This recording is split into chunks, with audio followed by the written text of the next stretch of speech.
Here's 5 RV kitchen tips in under 3 minutes. And today, we're talking knives. Tip number 5.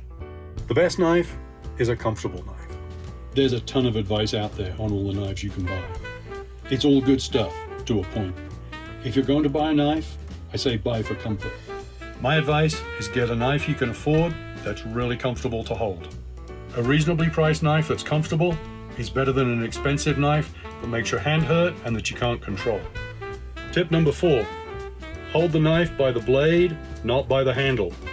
It's called the pinch grip. Cradle the knife in your hand and pinch the blade between your thumb and forefinger. I've seen lots of ways to hold knives, but start with the basics and get the grip right. Get maximum control of the blade before you start to get fancy with it. Tip number 3. Less is more. Unless you're doing production work, you really don't need a bag of knives. Yes, it looks cool to have a big knife roll, and I do have one I take when I cook for people. But unless you're portioning up salmon to get 300 fillets, or I'm slicing a beef Wellington, my chef's knife and a good paring knife is usually all I need. Tip number 2, sharpen your knives. And if you don't know how to sharpen your knives, there's lots of content out there where you can learn. A sharp knife makes the work easier and you get cut less because the knife doesn't slip. No matter what the steel is, all knives can be sharpened and resharpened.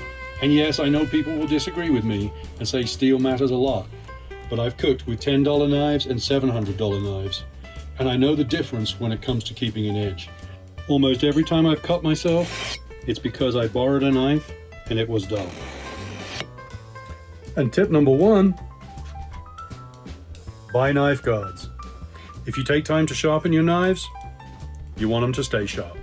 Just tossing them in the drawer to bang around as you drive down the road is a recipe to get nicks and dings. Invest in a knife guard and protect that beautiful edge you just spent time getting.